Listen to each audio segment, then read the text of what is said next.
Hello, baby. I was crazy once. I'm thinking of a number.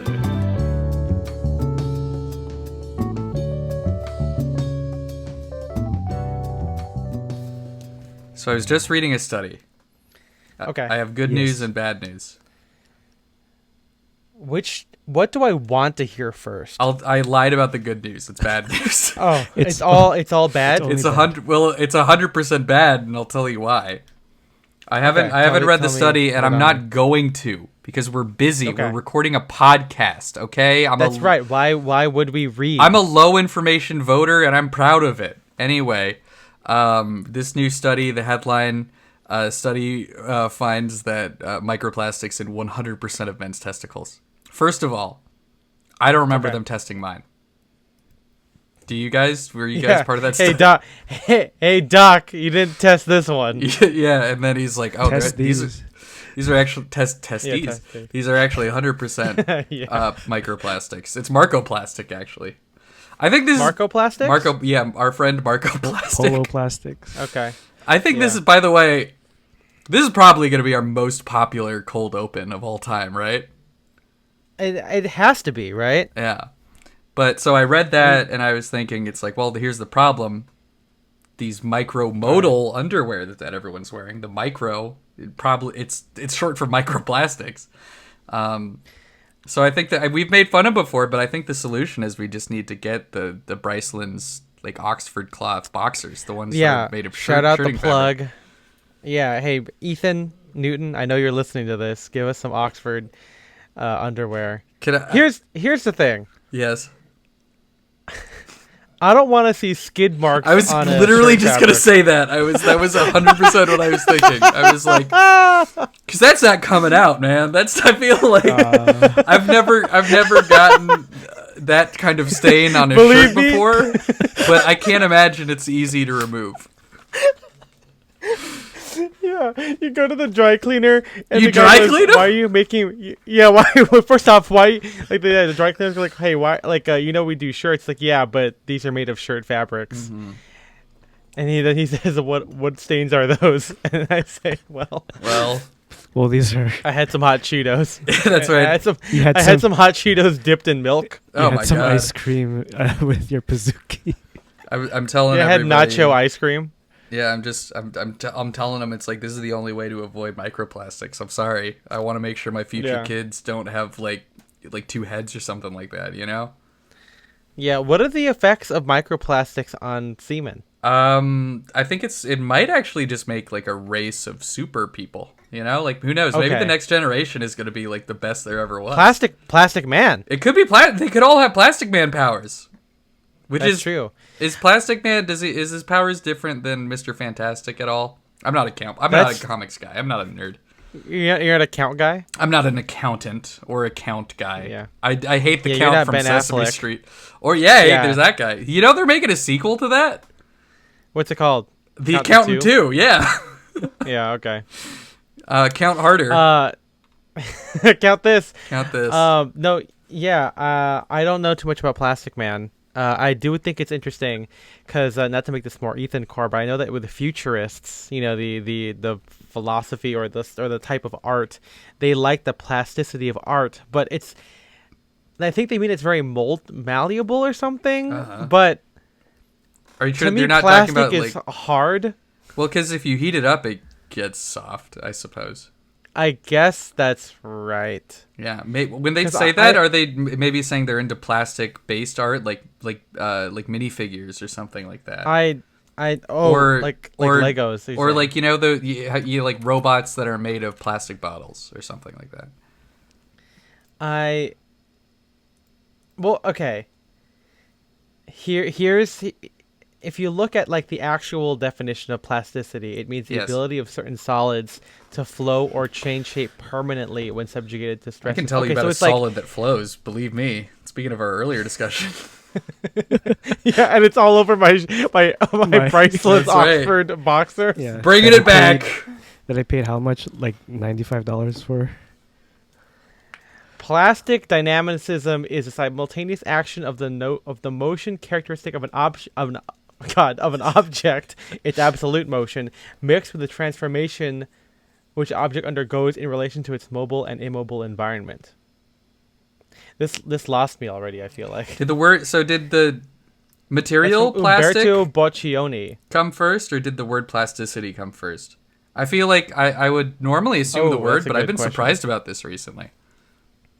What's a good example of a word that existed before the thing we know? Well, it's the opposite. I figured the word escalate, I thought that was like, I thought that's been around for a while, but that came from the escalator.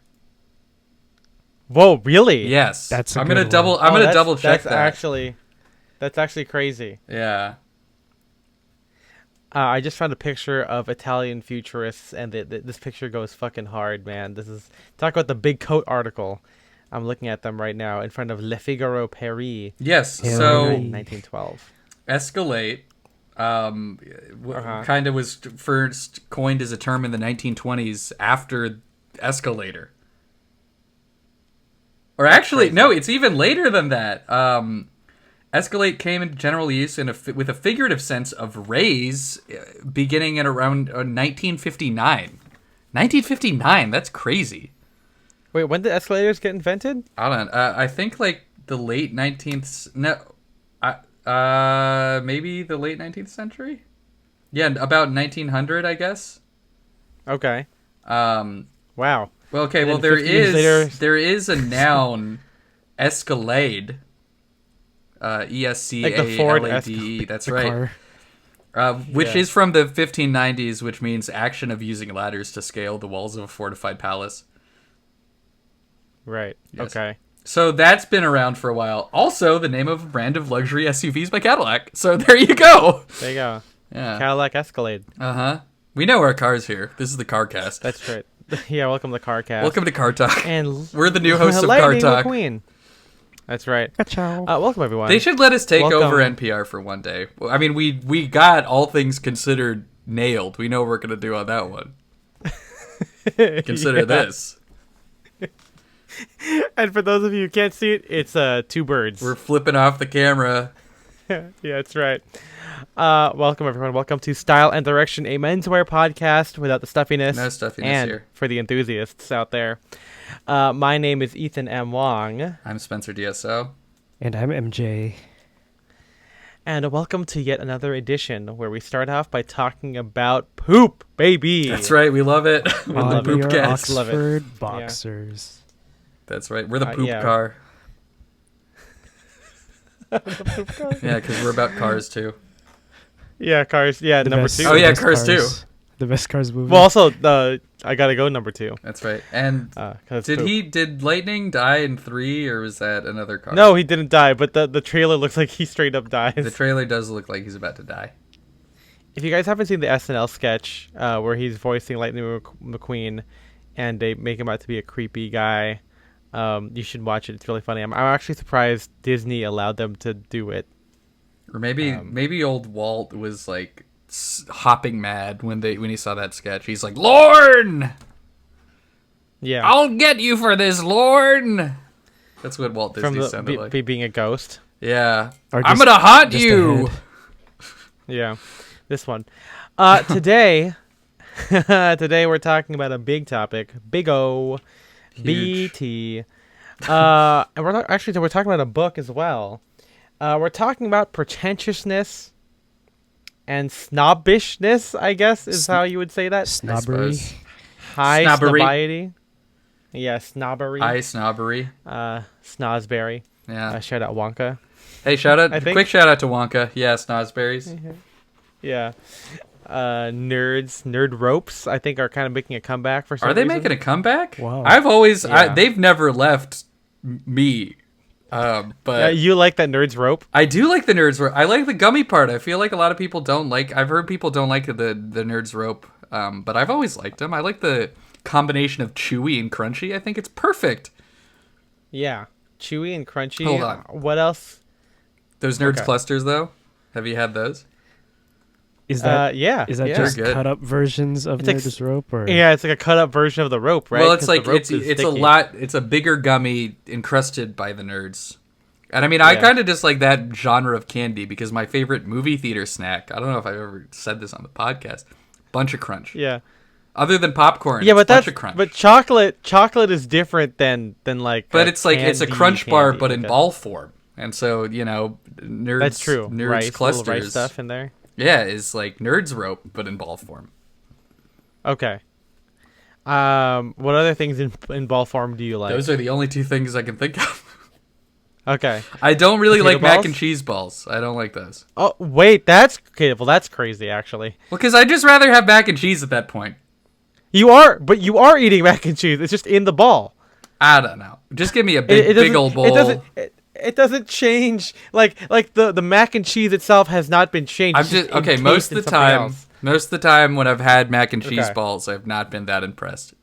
Cheese curds, on the other hand, I think like that's those. fair. Where cheese is where cheese is in ball form. I guess it's just curd in ball form, but that's pretty good. I've never had curd by itself, as far as I know. What about cheese balls? Like the Oh, cheese, just the like a cheesy cheese puff poofs? and ball.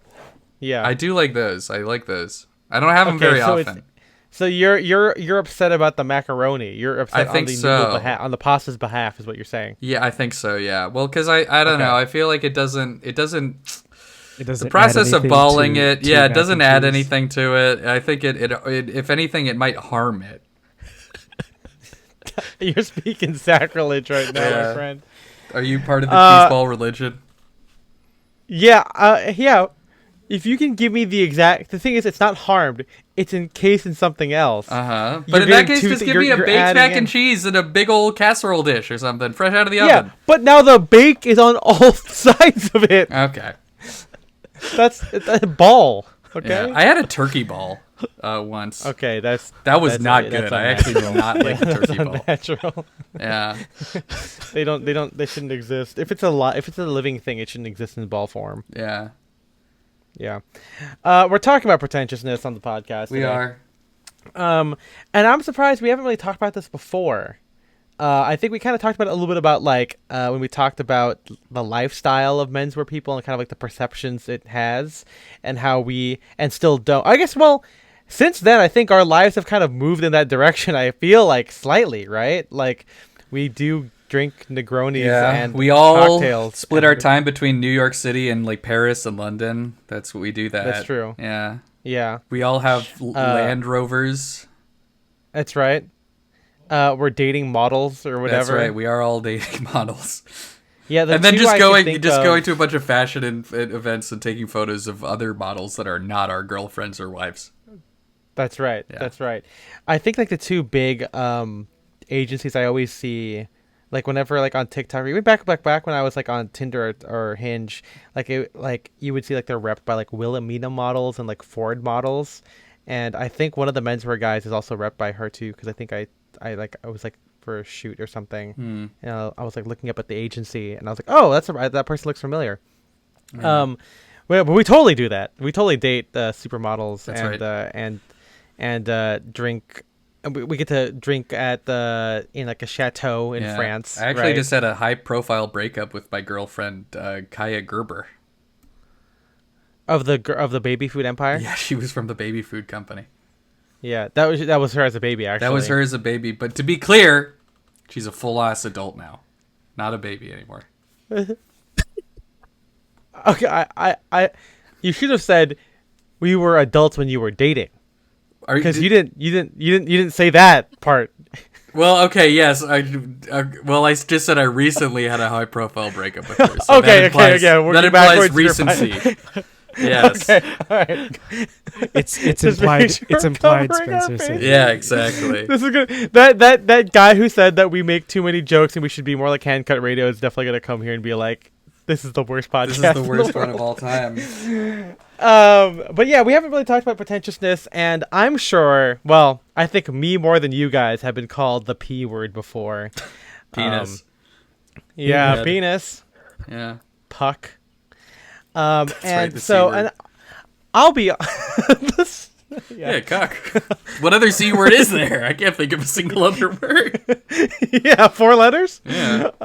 Yeah, they can't be possible. And I'll be honest with you guys, I I portray myself as a very confident person, and I am, but for a long time I didn't like being called pretentious, and I think it's because in my head, and we'll get into this, my idea of a pretentious person was a type of person, and I always felt either intimidated or I was like, that's not me. And it's not because I was like as an avoidant thing. I'm like, I'm not even cool enough to be pretentious is what I'm saying. Wow, okay. So I feel like your definition, your personal definition of pretentiousness, and not to get ahead of ourselves, is different than the definition of pretentiousness that's presented in this book, written by Mr. Daniel Fox. Mr. Dan Fox. Yeah. No, I was going to say, I think this book helped me reframe it, and maybe what I'm thinking of is like being a snob or whatever. Yes. Like, I mean, I think it's even the book does get into like the differences between those two things.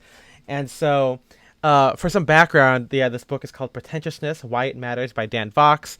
It is kind of like human, a jumping off really point. quick. I was confused about this, but Yeah. I thought we were in a fantastic Mr. Fox situation, but this guy is a living man.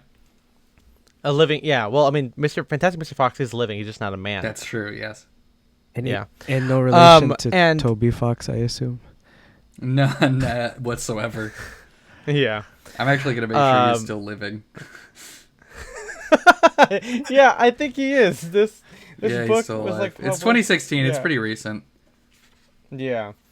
But yeah, and I think a lot of people told me about this book because I know we've been talking about like the philosophy behind dressing and taste and everything like that, and it just kind of made sense to talk about pretentiousness and how we feel about it. And so this book was a good jumping off point for how it applies to menswear, because I think, as all of us know, menswear is seen as a pretty pretentious thing, or a man wearing menswear, people will think that that's people will call you that.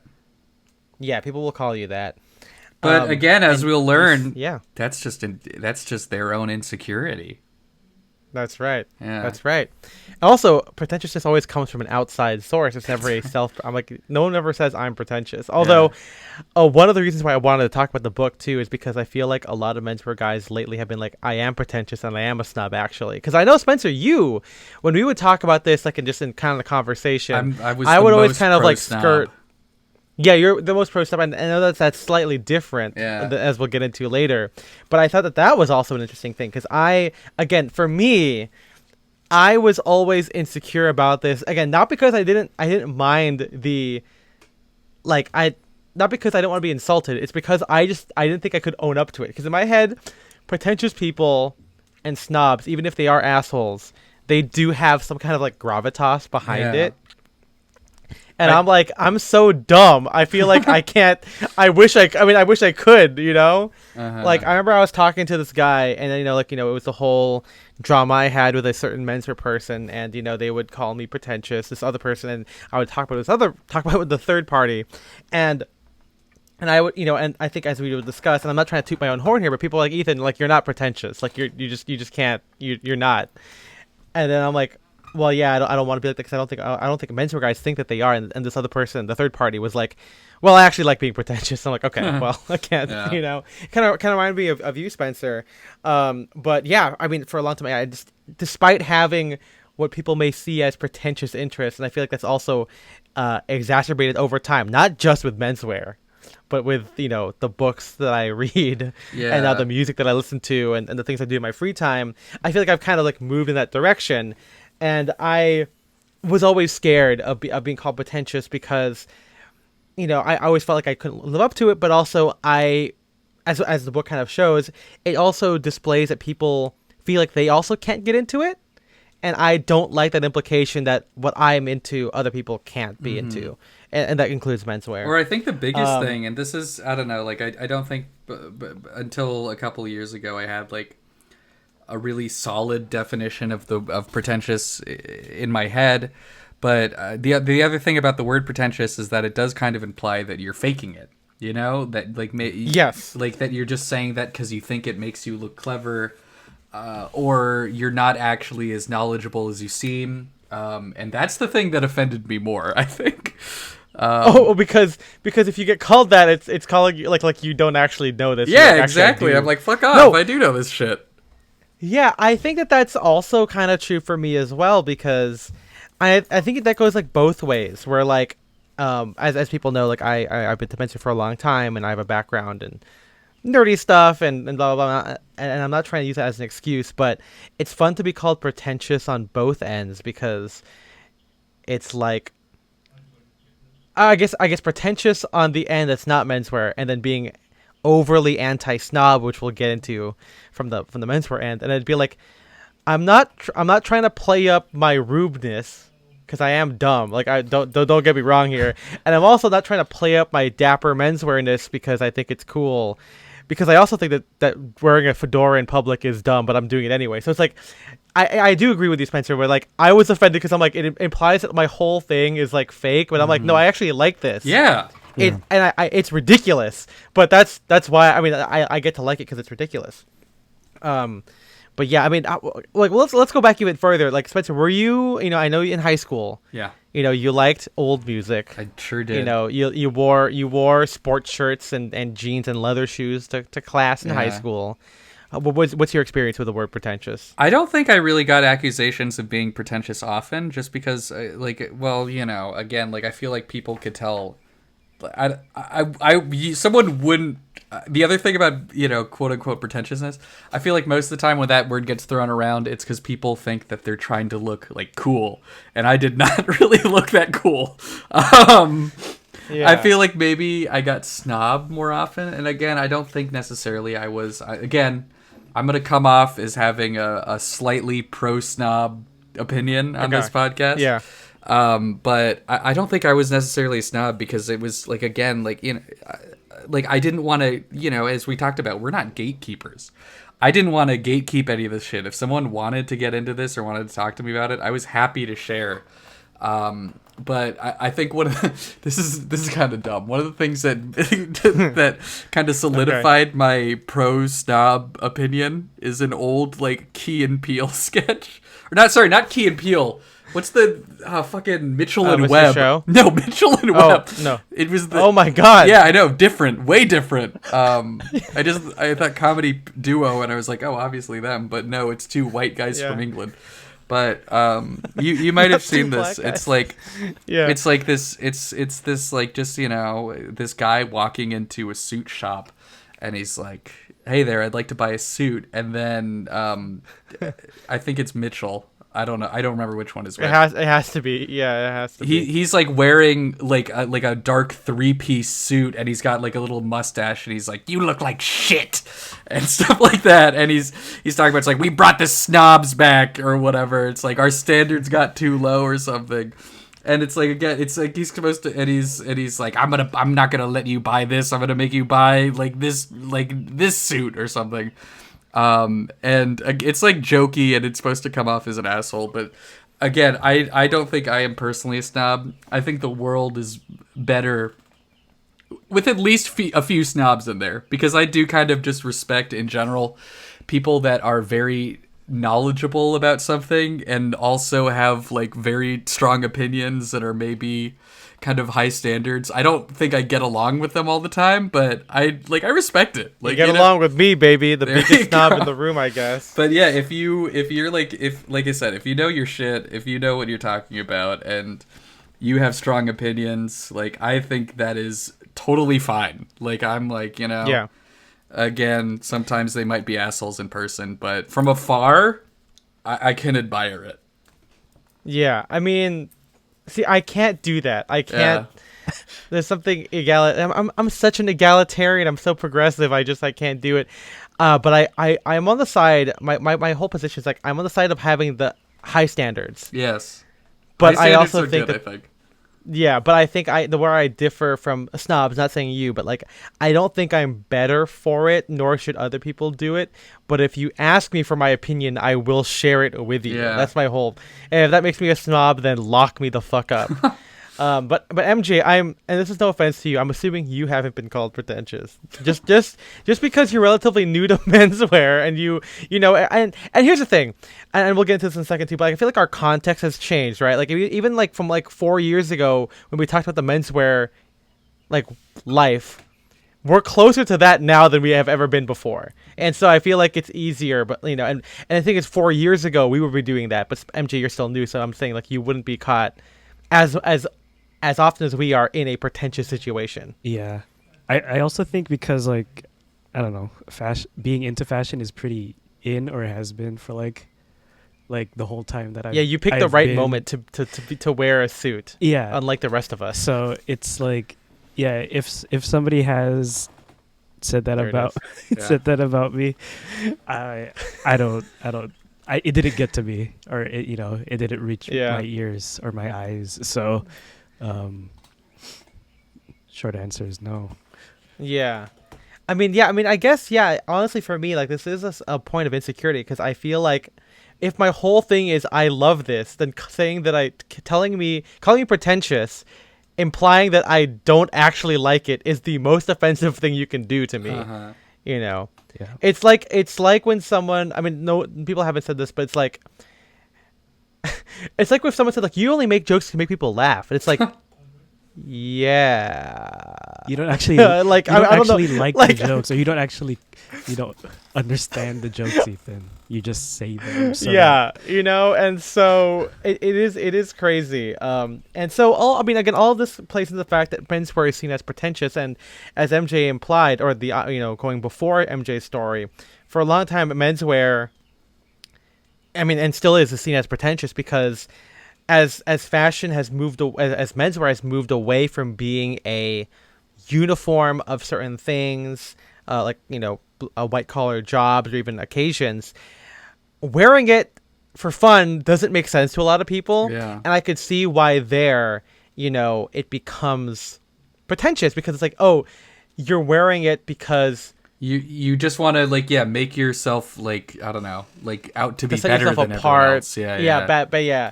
And I think it doesn't help that a lot of menswear media, and we talked about this in the evangelism pod a couple of years ago, or maybe that was just last year. Who knows? But in Time that one, flies. it's like, yeah, but it's it does play into that fact of all of the media says that menswear, if you wear it, you'll feel better, you'll look better, you'll get the seat at the best seats at the restaurant, you'll get upgraded on a flight, and I'm sure it does happen. I mean, because people have preconceptions certainly about men who wear suits or people wearing suits or who look nice, but I definitely think that plays into it. And so the idea that it is an optional thing that you can wear to get social benefits can be seen as pretentious, akin to reading philosophy at a bar, and it's Yeah. like, and the thing is, like, I've done that, but people make fun of it, and it makes sense because it's like, what are you trying to prove? And I think that could also be an accusation for the rest of the world to assume that everything out there is transactional and pragmatic, which maybe is what our good friend W. David Marks writes in his book Status and Yeah. Culture, where there's this idea that everyone is, every action, or implying, he's not saying that, I'm just, abridged, but like the implications that most of our actions and social interactions is posturing for some kind of social status, which is not untrue, but again, with clothing, it's a pretty obvious thing, and with its preconceptions, it's easy to read it as pretentious. And so that's why it made sense to read the book, because we wear menswear and we wear it out in public. I feel like more recently, I think I've gotten Yeah. accused of being pretentious about movies, which I also think is untrue. One, because I listen, I know what I'm talking about, okay? I've read several books, but also, I don't know, I feel like sometimes when I tell people I'm into movies, and I do go see foreign films every Tuesday. That is a true thing that I do. But for the most part, when I'm at home... we've all moved into this now. We're all going in there. But dude, I'm looking at my most recent watch shit on Tubi, my favorite streaming service. I got Picasso Trigger. I got Hard Bodies. I got Satan's Cheerleaders. These are all just the dumbest B movie schlock of all time. I feel like I just like movies in general. I'm not doing this because I want people to be impressed or be smart. I just listen. Sometimes I want to watch an action movie with a bunch of babes in bikinis and stuff like that. Yeah, who doesn't? Exactly. Who doesn't? No, I think, yeah, the implication there that, again, that it's fake, I think is always so funny, because I feel like if you really think about it, and this ties into the book here, where we talk about normal and there's a whole good section about like passing for normal, and you know, it's a section on like the ballroom, the queer scene, but this attention to normal. I think if people think critically about being really into movies or being really into menswear, or let's say wearing it, it's that it's not actually that impressive. It's not actually cool. I mean, maybe. And I think the difference is that Spencer, I think that your film talk and film Twitter, or I guess preceding film talk, is very popular and it's really cool. But even now, I feel like there are people who still don't. I guess now it's different, but like for a while there wasn't really like a menswear thing, at least in the way that we're doing it. And there were a lot of people who wore menswear, but I think for a lot of that time, it was very like what I call the dapper bro. It was very almost anti-snob, where they were very intentional, like, oh, I don't drink a cocktail, I'm drinking a whiskey, and I got I remember like there's like this made to measure shop. I'm not gonna say who they were, but they're like, we're not like other bespoke places. You walk in here, we're gonna give you some hard whiskey, you're gonna turn on an NBA game, and we're gonna be like men, and we're gonna be like regular old guys. And I'm like, that also seems pretentious, like, or at least snobbish. I was going to say, whatever. this is something that's going into that's mentioned in the book a couple times, and not to get too broad. I think this is when I'm going to sound the most pretentious. I do honestly feel like, I don't know how widespread it is. I feel like I see this a lot on the internet, not as much when I talk to people in real life, thank God. I feel like there is so many people that are like so anti-snob, anti-pretentious, but really it's just they're like ignorant about a lot of things. Yeah, like, that's true. Going into like talking about movies and like specifically like film talk. I don't spend a whole lot of time on TikTok, but I do see that every time like a celebrity gets interviewed by like Letterboxd and they say it's like, oh, I love fucking like Persona or the Bitter Tears of Petra Von Kant or something. All the comments are like, bro, just say you like Toy Story, it's okay, or whatever. I'm like, it's like, I don't know. I feel like it makes sense for someone who literally works in film to be more knowledgeable about you. Like, why do people get offended about shit like that? Or it's like, and again, I do agree with the book where I feel like a lot of accusations of pretentiousness are just people's own kind of insecurity about being ignorant, I guess. Well, you know what's really funny about that is that we're kind of those people. The people who, well, I guess I am, because when people talk about like how do you get into menswear, people are like, oh, my grandfather had a suit and I wanted it, and I'm like, oh, I saw a movie with that had a fedora in it. I'm like, I'm gonna dress like that guy, and it's like, and it's like I'm like literally that thing, and it's like. I know the thing you're talking about because I know with like Timothy Chalamet, he's like, oh, I love Monsters Incorporated. That's my favorite movie, and it kind of makes sense for him, honestly, but. It's like, I mean, yeah, if you ask someone like, I don't know, fucking, oh, who's my favorite? Who's Admiral Pride? Damn it. The British guy. Old Richard E. old Grant? British guy. Yeah. It's like, you ask him, of course he's going to bring up some fucking German film because, like, that's who he is, you know what I mean? Or Bill Nye. But, like, you ask, I don't know, basically like a kid star, they might say a kid movie, you know what I mean? Yeah. But I was saying, like, we're kind of living that whole thing. You know, I don't think that everyone has to say, I wouldn't expect, Richard E. Grant to say, like, I love Monsters Incorporated, Well, I guess before we go on, we're like, half an hour in here. Let's summarize the book really quickly here so we can kind of move through it. So basically, the whole book is about pretentiousness and why it matters, but he spends a lot of time kind of redefining and contextualizing what it means to be pretentious. And over everything, it is basically an accusation. It is a call out of sorts that is meant to kind of call it what he calls the trappings and absurdities of power. It's it should be used as a way to punch down. I don't know. Maybe that's not the right way of putting it, but it is a tool of class surveillance. And as Spencer said earlier about authenticity and everything, if the world operates on authenticity being considered a virtue, then pretentious is a form of cover up because it's fake and it's a face. It's a face palm to the background. It is the horrors of class migration, as what he calls it. So basically, it's saying if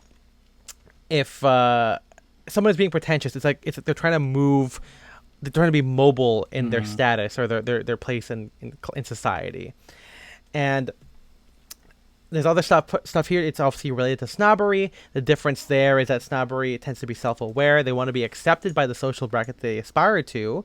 It's, it kind of just happens. Whereas pretentiousness, it tends to be an external accusation. So someone who is pretentious or being called pretentious, they may or may not care the opinions of other people. But a snob does care because it's about optics. And of course, pretentiousness is a matter of optics because so my favorite part of the book is when they try and get past it. It's like, well, if you're saying that this is fake or this is inauthentic, then what is the right answer? Yeah.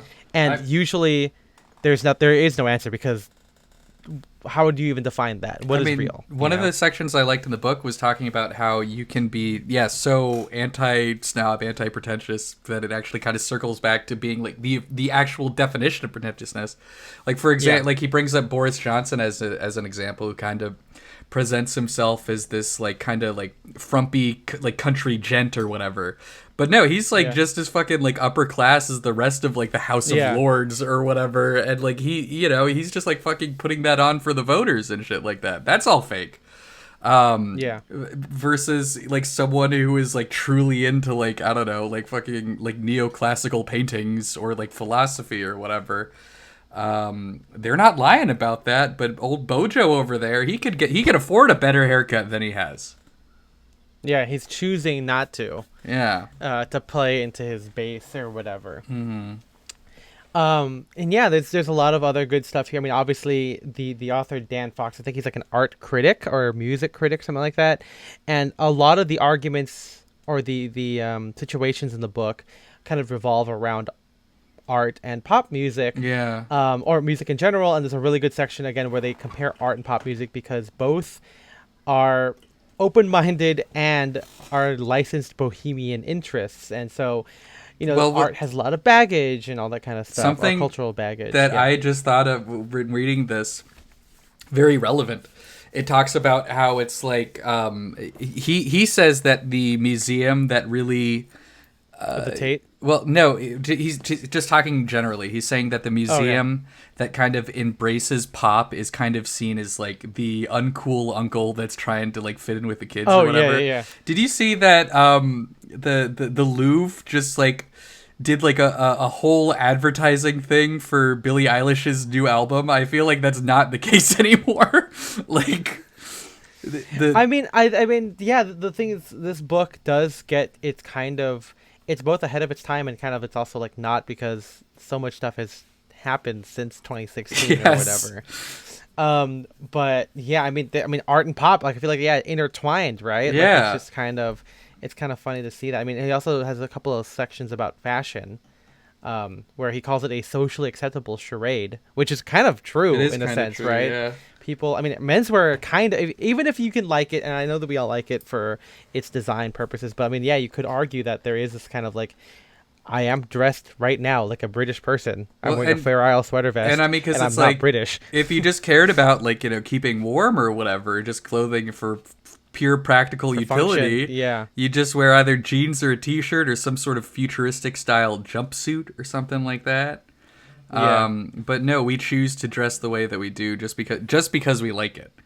Especially this is a topic that I think we talk about a lot, especially in the 21st century. Like clothing used to be so defined by class and your occupation and where you came from and stuff like that, where a farmer in Iowa would not dress the same as like a banker in Manhattan.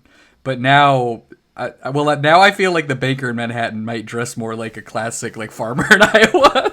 But yeah, it's just not Dickies. Exactly, it's not that way anymore.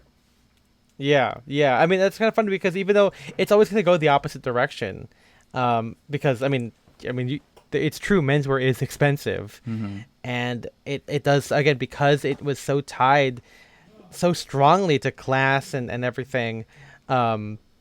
It's hard to get into it without money, means, and maybe education on the nuances of menswear, as opposed to like people knowing that you can wear Dickies overalls and like that's fine, But yeah, but ultimately the thesis of the book is that pretentiousness is actually a positive thing. Hell yeah. Because it's kind of a sign that you are pushing against the grain. Because, like I said earlier, where if you say that, oh, you shouldn't be doing that because you're just doing it to impress people, and a person that from your normal context wouldn't be into that. That's why it's fake.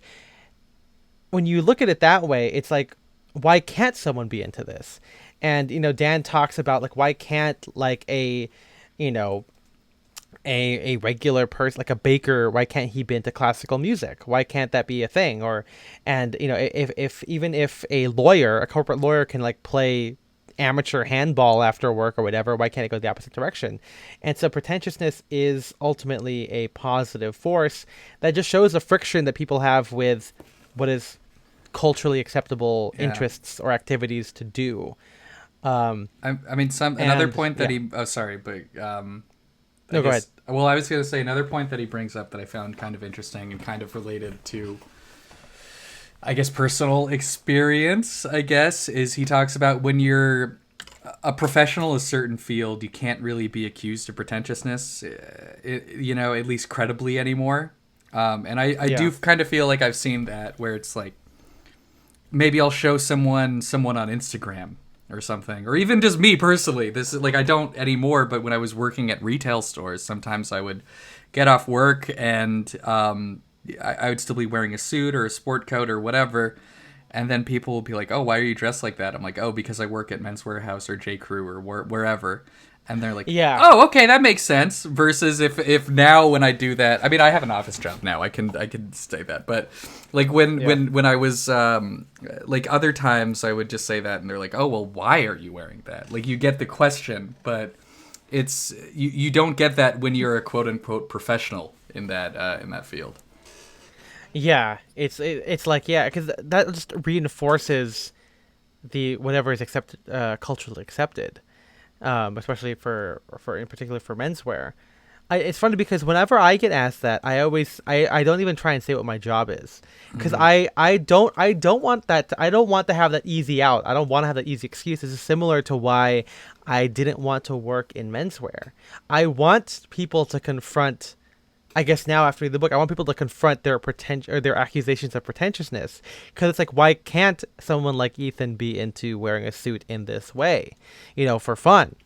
And I always felt like, whenever I said it beforehand, and this again shows my insecurity about this whole thing, but when people would be like, oh, well, oh, when I tell them I worked in menswear or whatever, they're like, oh, okay, I get it. I'm like, well, would you have this reaction if I wasn't? And and it's hard to do that because I think people would be like, well, that would be crazy, like, well, that's exactly why, like, why is this crazy? And to think about how everything else has changed lately, where kids nowadays, we can shame TikTok, but I think a lot of kids that I've seen on TikTok are also really into movies, and I've seen some good discourse on it, because there are some batshit takes, and some people will rightfully respond to it. But I'm like, I think that's great, and I'm like, thinking back, like, wow, these kids back in, if this was like, in the 2008, they'd be called like a hipster or some kind of tryhard or Yeah. something like that. And nowadays, with the internet, it's been made it so easy for people to be amateurs about something, and to kind of spin off of what Spencer was saying, how about the professionals, there is a section about amateurs where amateurs were not just described by not being paid, but it was amateurs came from the root word to love a Yeah. thing, amour or whatever. And so Orson Welles talks about this in an interview. It's great. I'll try to find that clip. no, yeah, and I even in what's it called? Aaron Copland writes about this in an essay about music as well. Like, we should be, like the learned amateur, where it's like, like classical music or art music, avant-garde music, whatever you want to call it. It's not meant just for musicians. Like, you can be a regular person who is into this. You can like it because you love it, and that's the thing with menswear, where, for a long time, like Spencer said, like, these clothes were worn by bankers, white collar stuff, and it's still largely the case with the ideas of classic menswear or full tailoring with a tie. But my hot take is that as we shift into into fashion as a hobby, people are doing it and they're turning it still into a side hustle, which kind of reinforces the professional take, which only makes it then if you're wearing a suit, okay, so if you're not a banker, you must be an influencer because you must be monetizing your whole thing. And Yeah. I'm like, damn it, I can't win. You know what I'm saying? And so it's kind of funny that, despite all this, the pretentiousness, I guess they're not calling me pretentious, but like if I told them I wasn't either of those things, they might call me pretentious. But as the book says, I think it's a positive. I need to spin it as a positive thing, and I'm trying to. I think that the last point you brought up, I feel like a big part of that is just everything in the world has been monetized now. Everything has been profaned and turned into a business. So you can't do anything fun for free anymore. People are just gonna be like, well, why aren't you selling a subscription service to fucking give people fashion advice or something like that? Yeah, why? Yeah, you should be a stylist and charge people. I'm like, no, I don't. I don't want to do that. And and I think that's kind of interesting that maybe the book definitely did not foresee in 2016. And it's not really about that, but if the book is about pretentiousness and why it's a call to action that people can be culturally omnivorous. Like I think he mentions that a lot of times in the book where you can like high-end dining and like a Katy Perry album. Like I think it's kind of similar to one of the things where one of the examples in the book where it's like, I don't listen to this classical music, I'd rather listen to Pink Floyd. And it's funny because people thought Pink Floyd was crazy back then because they were like doing crazy stuff, and I know they were popular, but it was like there's still a lot of intentionality and thought into what Pink Floyd does, and it's like to try and pass something off like that as like a whatever thing, is so funny. Where and that's again the whole section about art and pop. I'd love that entire section where he just breaks down like the most popular albums of all time and all the like fucking like literary or historical references that go into them. It's isn't it? Yeah, it's so funny that happens. So like I'm reading Aaron Copland's biography, and it's like how people didn't like jazz stuff in classical music, like Gershwin, and it's like it's funny because like now people think like jazz is so easy, but like jazz is incredibly complicated. Yeah, and it is true because I remember also watching like an interview with some jazz musician, an old head, and he was like, we didn't know music theory, we were just making sounds that sounded cool. But that's so great that like the intuitiveness behind that just creates in some complex harmonies and dissonance. And then of course the irony is not lost that like white people intellectualized it and put it into classical music with like again George Gershwin and Aaron Copland. But I think that it's funny that stuff like that happens where it's like it is people, it's all optics. People always think that things are simple and that things should be the way they are, but like in reality there is thought into all of these things, even as you're saying, Spencer, in popular music. Yeah, it's everywhere. Yeah, and I think it's kind of the same thing too, where like with menswear, I think it occupies such a silly or interesting space in all this conversation, because it's like menswear is seen as so easy to do because it's just a suit, right? But yet people call you a tryhard for wearing it. Like I don't understand. I can't get which. This is the thing that's always got. Yeah. This is not necessarily related to the discussion. I guess kind of. Yeah. If someone calls me a tryhard or says like, "Wow, why do you put so much effort into getting dressed every morning?" And I'm like, "I just wear a button up every day. It's not hard to fucking button. Do you think it's hard to put on buttons? Go to a doctor." Yeah. Please. Yeah. Listen to our episode on effort. That's right. Yeah, but let's shift this to menswear. Let's shift now. What do you think makes a pretentious outfit? Like what is it about it? I don't know. Again, like I don't, especially after reading this book, I don't like lobbying accusations of pretentiousness at people. Yeah. I guess maybe if they are wearing like a Halloween costume of like a French bohemian or beatnik, maybe, like where I could tell that they don't actually know what they're doing. Yeah. That's the only thing. Where it's literally fake. Yeah, or it's like, I don't know. I feel like you could probably see fucking like college freshmen dressed like this, and it's like, hey, no offense. I actually haven't looked at the demographics of our listeners in a while. I don't know if we have a lot of college freshmen. No offense to college I doubt freshmen. it. Sometimes they could be dumbasses.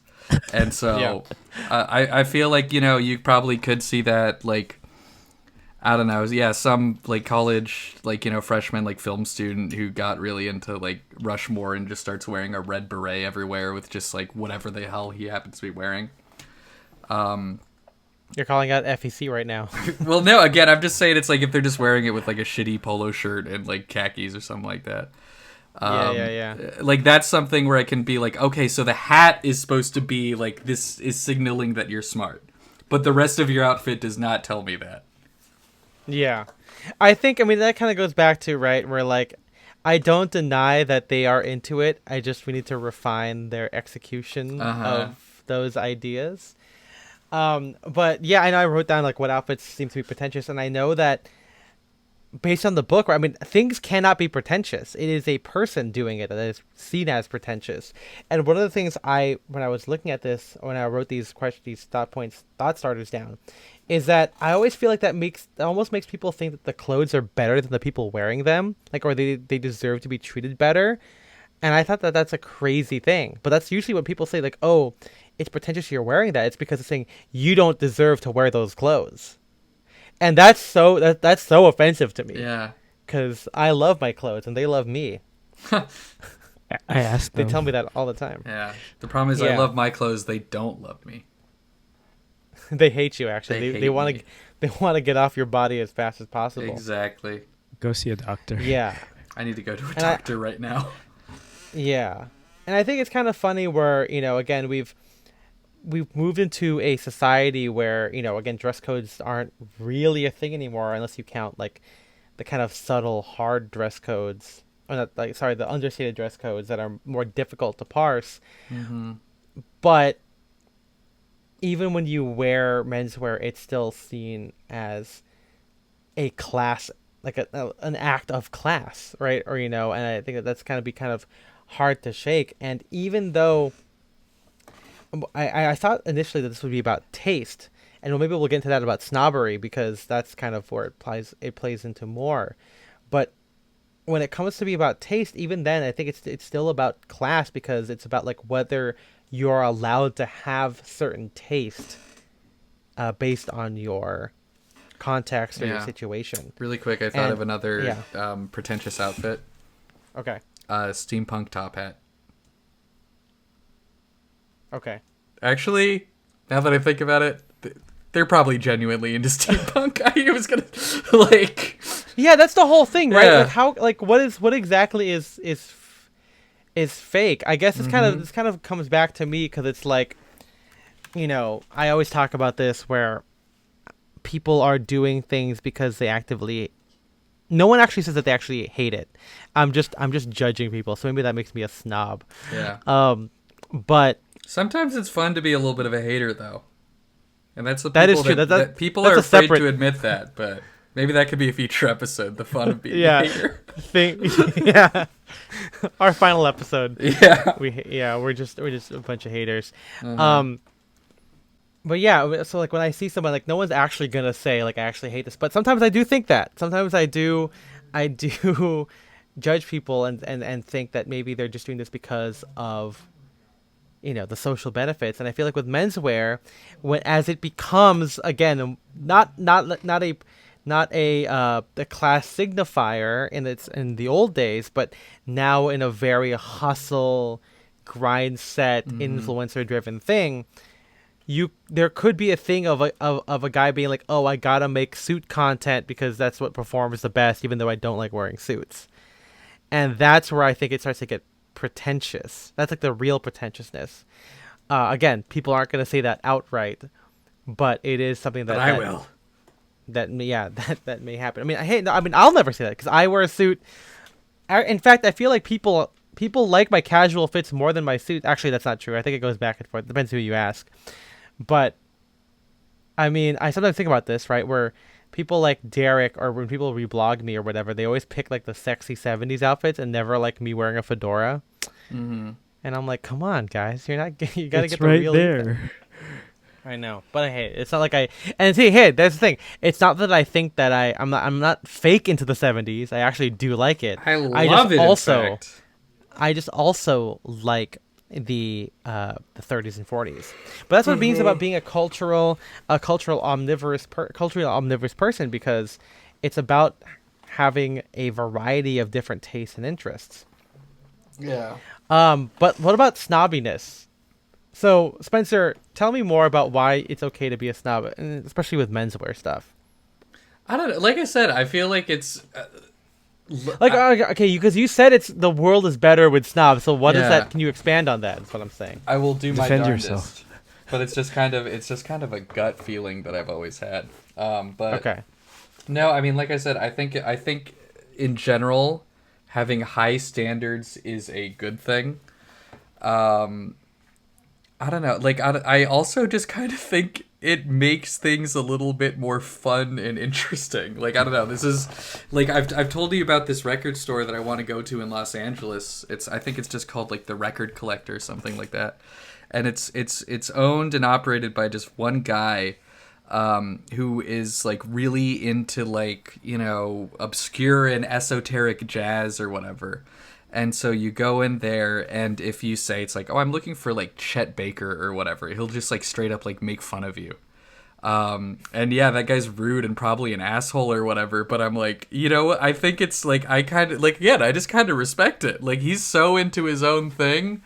And I like people that are like so passionate to that point.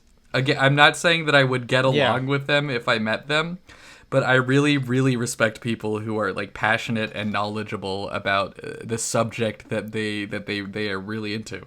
Well, here's the thing here, and I just thought of this right now.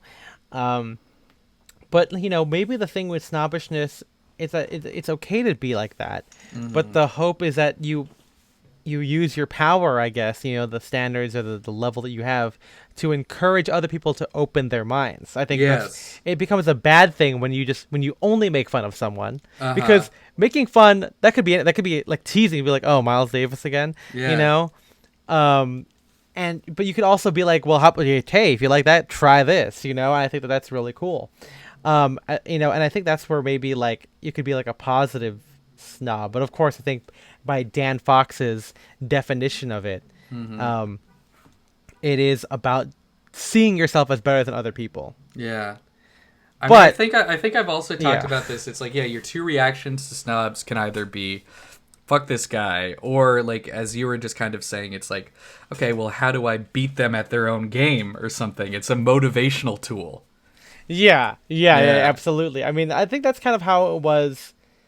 Actually, that's not true. I hate mean people, actually, which is why I'm the nicest person in the world. Yeah.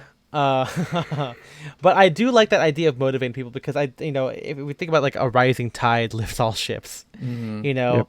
and if anyone accuses me of being a snob, I mean, it's like don't, because I'm a fragile person. But no, but like I would hope that, as I said earlier in the top of this episode, we're not gatekeepers.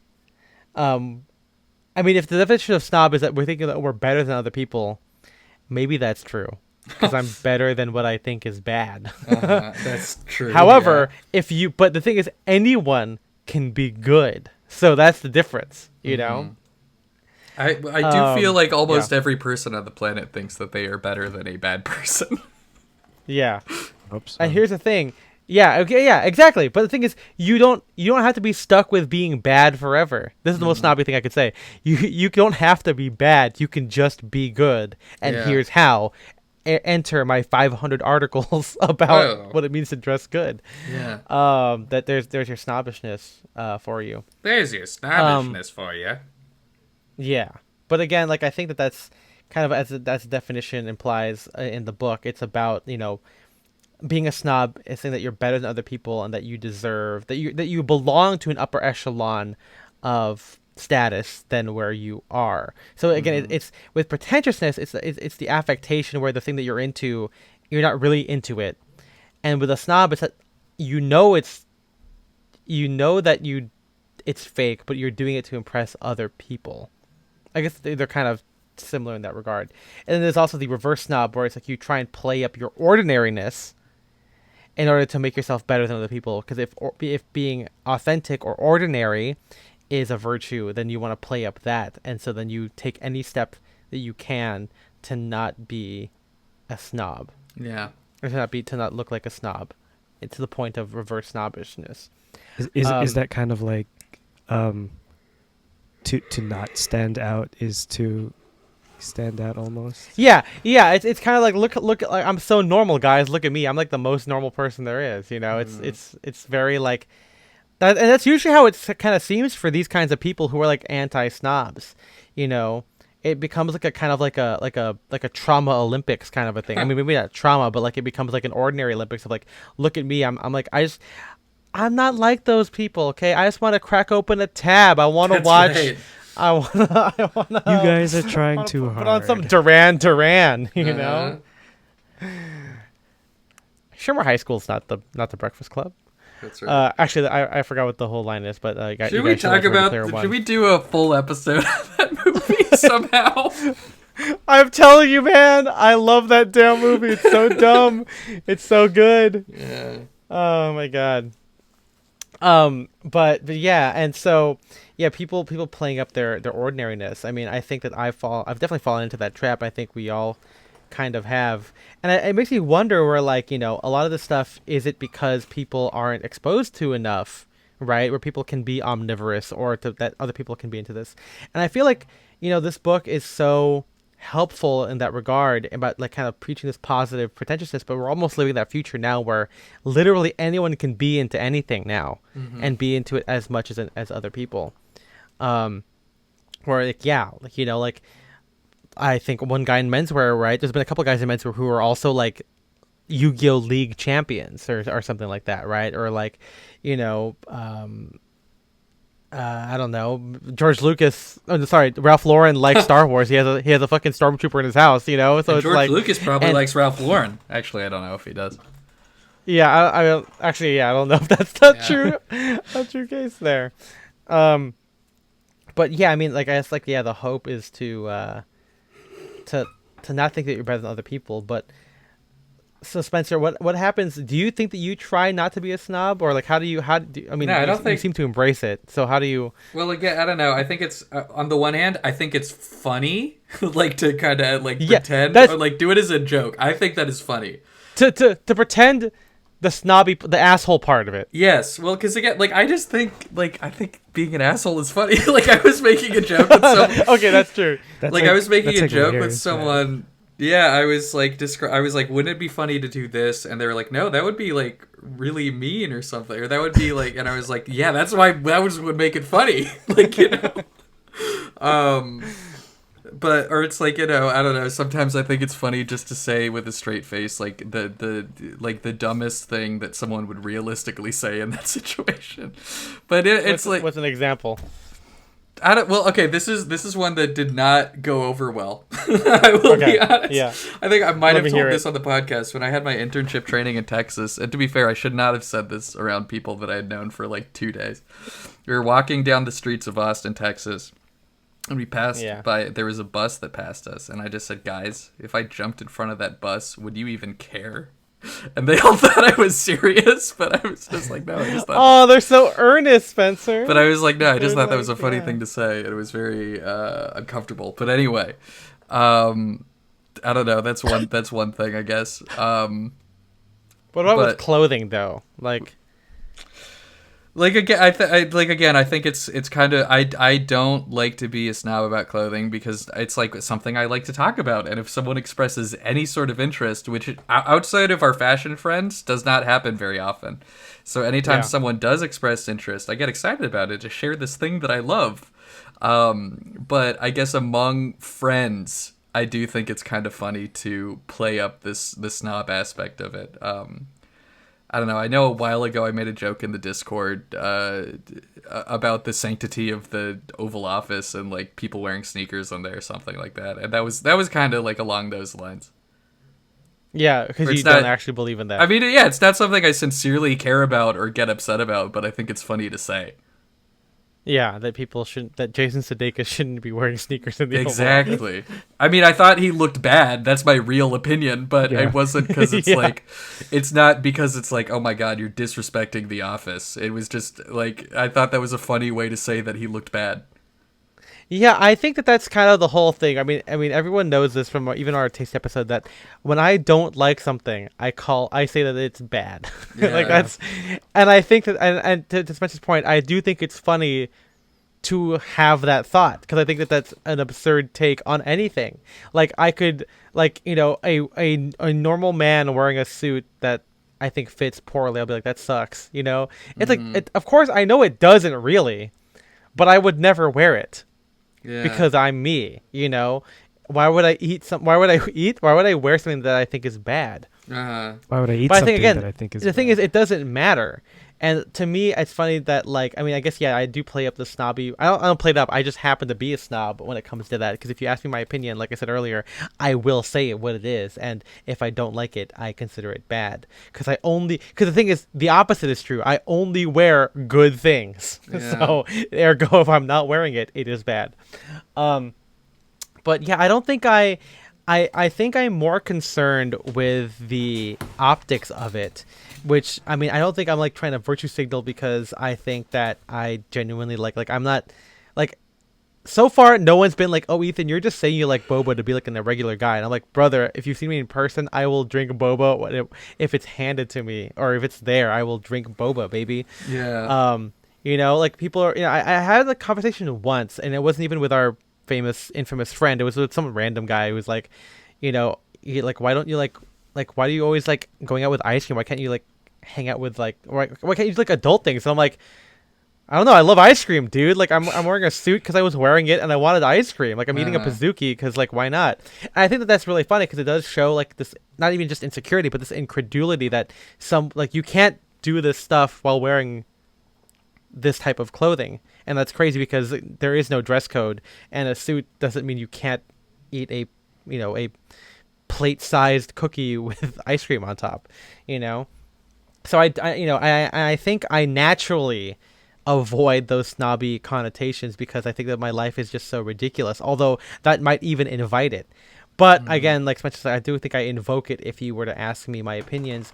And to the point of where Spencer says, I think it's good to have standards. I think it's true too, where I think it's important for me to share and for all of us to share our standards, because I think my fear, and this might not be exactly related to pretentiousness and snobiety and snobbishness, but it's that when you have no standards, to me it feels like you don't like it.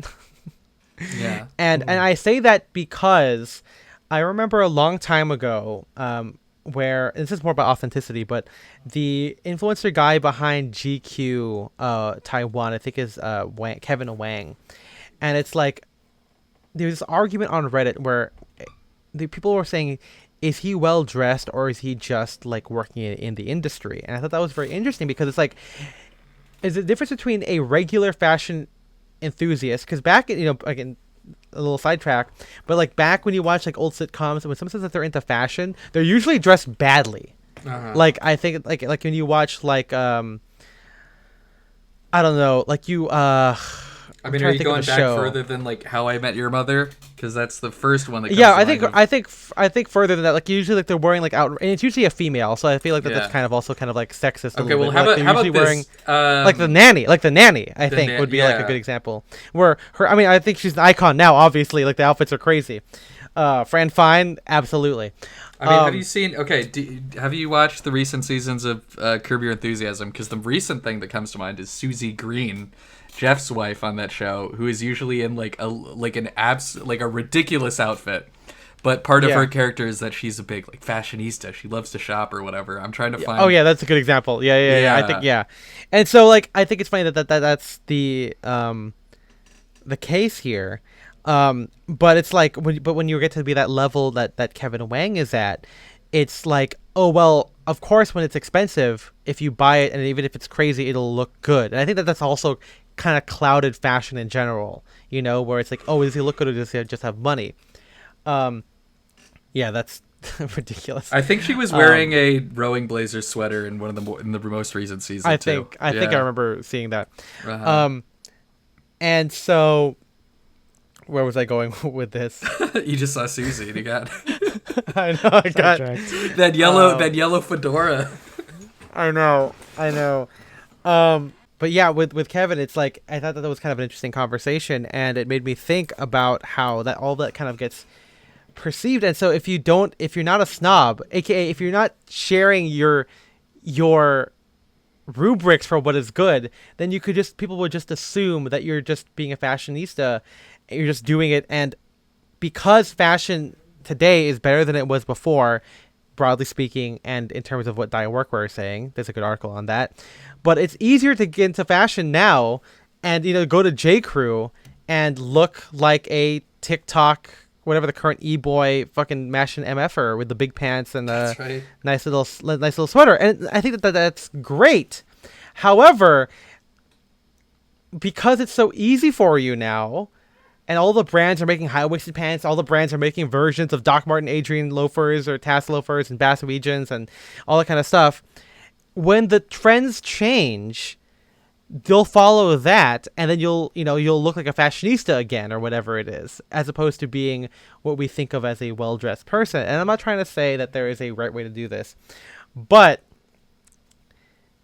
when you have a defined taste, and the way I see taste, remember, is a very curated sense and guide that you have internalized. When it comes from being a snob, then it's like, then you really like it because you have. Why else would you have these strong opinions if you weren't fully into it?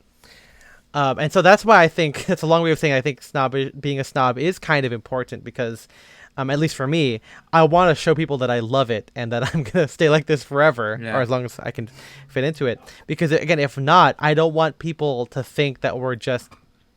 I mean, no one's ever said that, but it'd be really funny if a person found our podcast and blog today and said like, "Oh, well, they're just 2024 fashion influencers," and I'd be like, "That's crazy," because that's the absolute, that's the most untrue statement. And so again, I think it's important to have these standards and share them because that's the only way to reinforce it. I said that like 3 times already because that's why I think that's where I think it's to be there. But again, the difference is like you can't think that you're better than other people. Yeah. Well, even though we do. But we think we're better than bad people. Yeah, and bad people is a state of mind. Anyone can be good. So right. just be good. Just be good. It's that easy. Really quick, I do want to give a shout out for the book for referencing The Trip. That's right. Which Steve after Coogan I read plays that section, a version of himself. Yeah. After I read that section, I went and watched the Michael Caine video like 3 times. Are they being pretentious or snobby about their Michael Caine impressions? I think the whole situation is pretentious. Yeah. And they are being snobs in that clip. He's very loud indeed. See, Michael Caine used to sound like this in the 1960s, and then over the years, all the brand new goes to the back of the throat. Yeah. He was only 16. Yeah, only 16. You're supposed to blow the bloody doors off. Great clip from that. I've never seen the whole movie, but I've watched that clip a million times. Yeah, that's all you need to do. Yeah, I should watch the movie. I know I would like it, but I just want to see them. I just want to see them argue about Michael Caine impressions. Absolutely. Yeah. But yeah, I mean, I think at the end, I think we're pro snob. Actually, we're pro pretentiousness. I mean, the whole book. I mean, it's a good book. You got to read it. And I think it's fine. I think it's fun to be a snob for yourself. I think it's fun to hold yourself. I mean, if you're talking about standards, I think it's fun to hold yourself to that. I think all of us have that in some way. I don't know what you guys do, but I know there's lots of articles written about things that I think are really important, like the infamous button pocket harmony, and wide leg pants and low vamp loafers or whatever. But I think that it's good to to be. I think the whole book is encouraging you and me to be really into things. I think at the end of the day, and it should be things that maybe. I think it's. I mean, I think it's cool that if it's things that you wouldn't normally be into, And I think, with all of us, I think, like, yeah, like Spencer being really into movies. I mean, from what I've heard about your parents, I don't think that they're as No, into it as you are. It's not absolutely something that not. was passed down. Yeah. It's something Same thing well, with, again, me being not pretentious, I think I got into it from the Nostalgia Critic. So that is like how I got into like exploring movies. But I mean, the other thing that I think it's about is just like, and this is something that is very important to me, just being like, yeah, open minded. Because it talks about, it's yes. like, rather than, if someone plays a piece of music or shows you a movie, instead of you being like, oh, this is pretentious, you can instead say, it's like, oh, can you like explain this a little bit more to me, or like, can you tell me why you like this, or something like that, and rather than just shutting it down and being like, actually, the people that made this are stupid, and I'm smarter than them, like that. I feel like that is like, I don't know, like I said, when people are closed-minded about art, I feel like that is a red flag to me. Yeah. What's the pretentious illiterate? I told you, I don't know how to read. The pretentious literate would say, I told you, I know how to read. But yeah.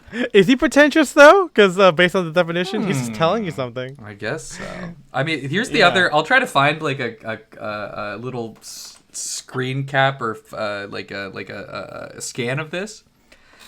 Growing up, I'm a Mad Magazine kid. I loved Mad Magazine, and I had the big compilations of like Mad for Decades, or like that just had like shit from like the 50s, 60s, 70s, 80s, 90s, etc. Yeah. And at like 10 years old, I was reading all these jokes about like Spiro Agnew and being like, I don't know what this is, but it's funny. But there's one that's from a 50s Mad Magazine, and it's like talking about like how to be a snob or how to be pretentious or something like that. And I always think about that. Like, I still think it's funny. It's like, it's talking about, it's like you need to develop like a withering sneer or something, and it shows two people having a conversation, and one of them is just going, television, who watches television, and stuff like that. And I think that's a good example. That is being pretentious. That's being a snob. But Yeah. In a similar way, I grew up. I one of my early like gifts my parents gave me was the Incomplete Far Side Gallery. there you go. And yeah, when I talk about references, but also just absurdist stuff, I think that's gay. Shout out Gary Larson, who is dead. Not really, he's not dead. No. Actually, I don't know. No. Gary Larson. But I think, yeah, I mean, obviously the whole thing with this is that we shouldn't. I think the people being called pretentious shouldn't be offended, but also I think it's important for us to not be pretentious in the way that we should invite people to open their minds. I think if pretentiousness is being weaponized the way to keep people in their place and inside of some kind of group, I think it's important to show that even with standards, you don't have to be like that. And sometimes and things have gotten better, right? I think it's increasingly being seen as not pretentious to wear a suit, like, or baggy pants. Whereas back in the 2010s, if you were wearing wide leg trousers or high waist, people would think you're pretentious because you were being so stagnant against trends. It was like, again, it's like virtue signaling, basically, Yeah. right?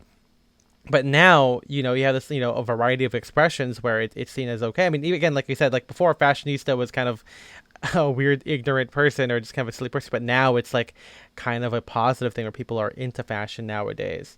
And obviously, this stuff, I think this would have been more interesting if we discussed this when we were younger, because I feel like it doesn't really apply to us as much anymore. I mean, we're still in our mid to late we're in our late 20s now, and I feel like when you're 30. Being called pretentious doesn't really apply. Maybe just being a snob will, but I think that it could also be because as you get older, people just assume that when you're older, you are exposed to more things and you make enough money to, afford nice clothing or afford nice, occasions or whatever, and so it is.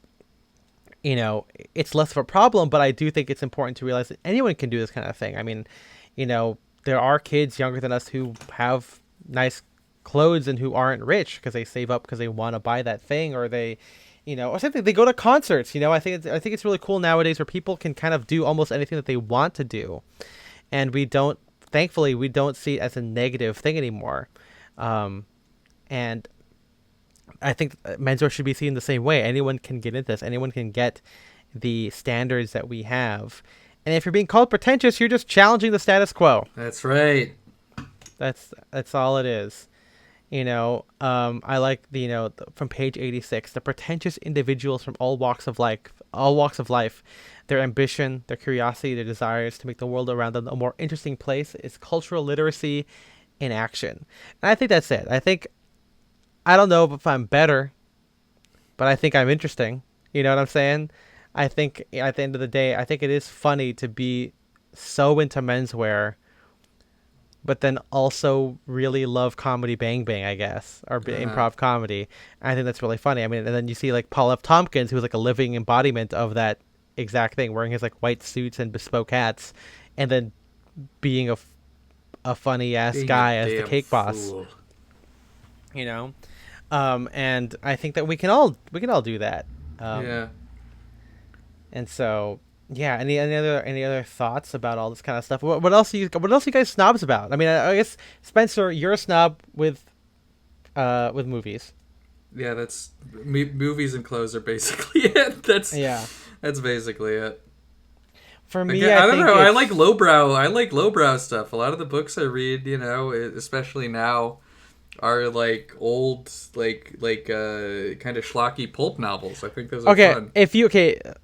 Our previous episode on the critique and feedback thing, you know how you look at yourself and you're like, wow, this guy's cool as hell, like, the outfit you saw in someone else. If you're not yourself and you saw someone, no, you were reading about someone that was basically you, would you think that they're cool? I guess not cool. Would you think that they're pretentious? No, I don't think so. You said, like, okay, if you're reading a book and there was a character who had a beard, who liked wearing old jeans and knew all about the jeans.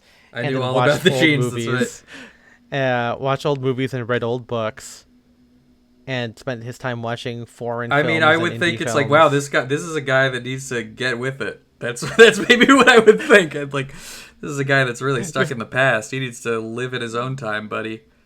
Is that I would be like, this is just like one of those medieval farmers who lives in the shadows of old Roman ruins or something. Yeah. I don't know. I think I would like the guy that is basically me. That is my honest opinion. I'm trying to find I sent a couple of the things from that Mad Magazine thing I was talking about. I'm trying to find the high quality version of the thing that did predict how I dress, which I posted this. Oh, here we go. I posted this a couple times. It's talking about, it's like, don't show up into a party wearing like a dinner jacket or something. Show up wearing an old army jacket and basketball shoes and dungarees, and I'm like, I dress like this right now.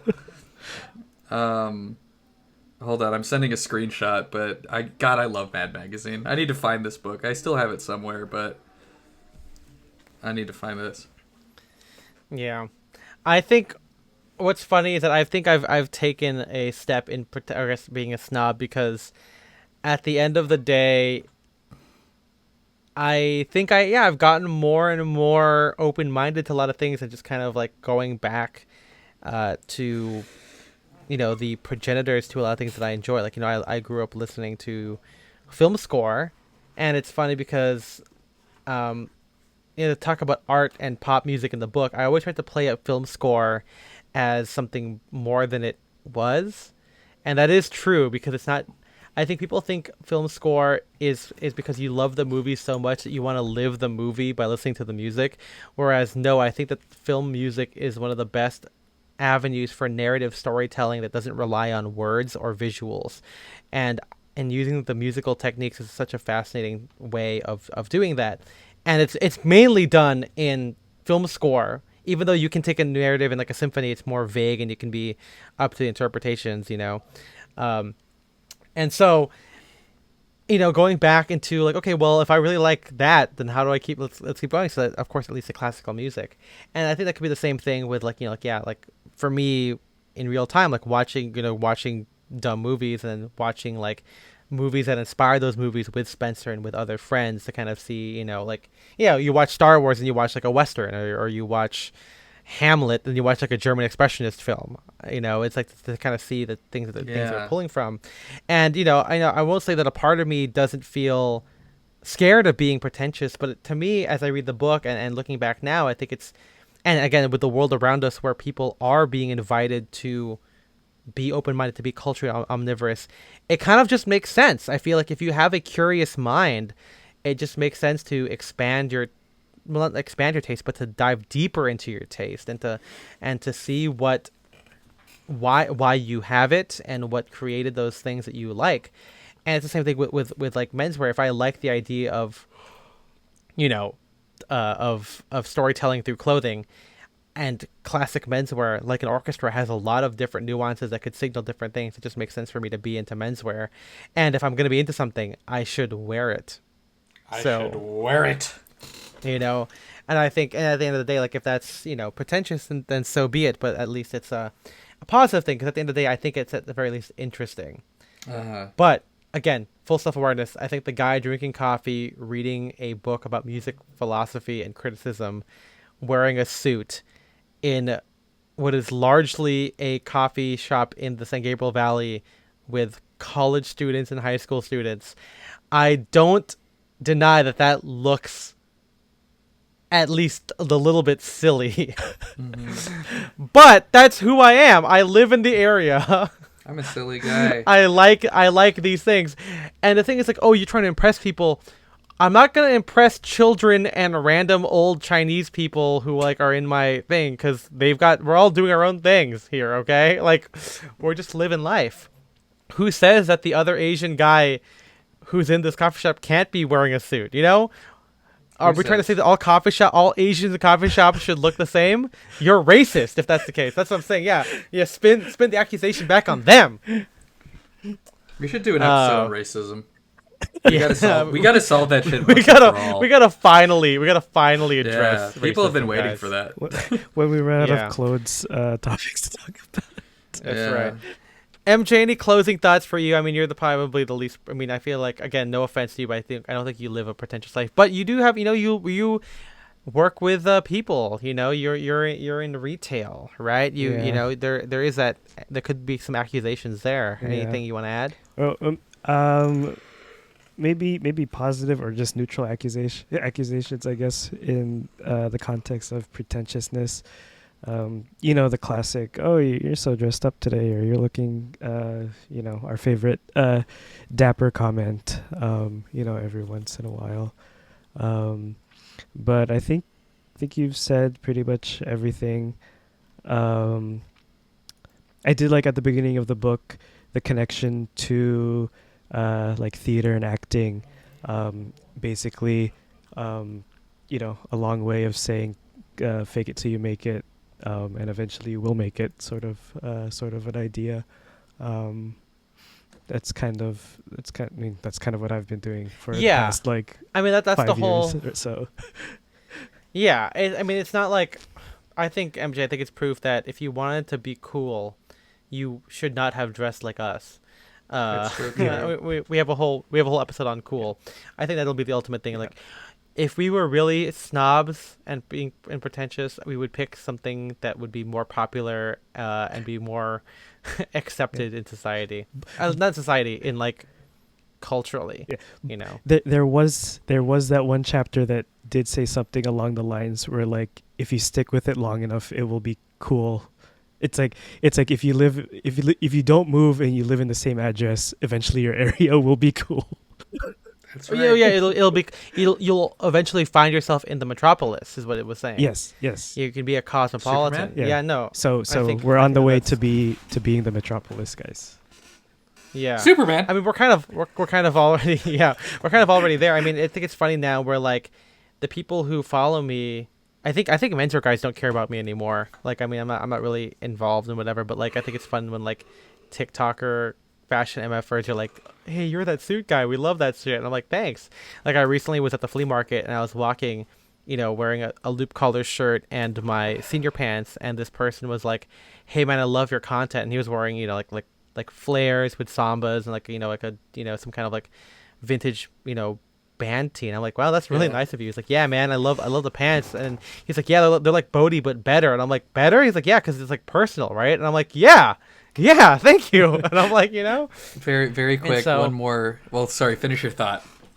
No, I was just gonna say like, yeah, I think it's funny that we are kind of like as MJ said, we're kind of living that thing where things have like caught up to us, and you know, and I'm sure we're gonna stick with it because we're not fake, we're Yeah, not just in this for the accolades. the thing that I might be the most snobbish or pretentious about, depending on how favorably you view me, is I this is gonna sound funny from a guy who spent the first 15 minutes of this podcast talking about poop and loves to say shit and fuck and fart or whatever.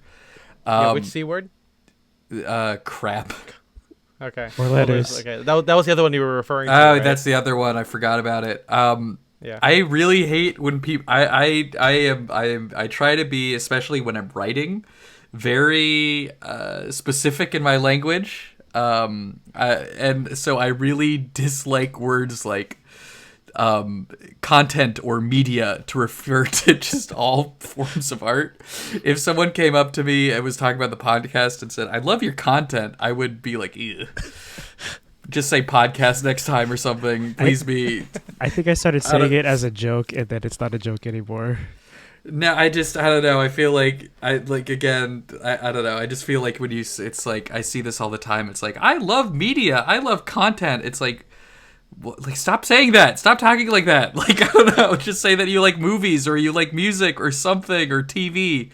Just don't say that you. Just don't flatten everything to be media and content. I don't know. Don't put like fucking. Don't put a movie at the same level as like a fucking tutorial YouTube video or something like that. You know. Yeah, I think that's the implication, right? Where like with content, the it's implied that you're doing it to make. Well, I guess you make movies for money too. I don't know. Well, I don't know. Like when I hear I get what content, you mean, it makes it's just like, oh, it's something meant to fill space and nothing more. You know, that's what it sounds like. Yeah. Yeah. I don't like that either. Anyway, that's the last bit of me being an asshole. Yeah, there we go. But I do think at the end of the day too, like even if it becomes about being a snob and everything about having taste, I like the part where he and no says offense to that guy who told me that, by the way.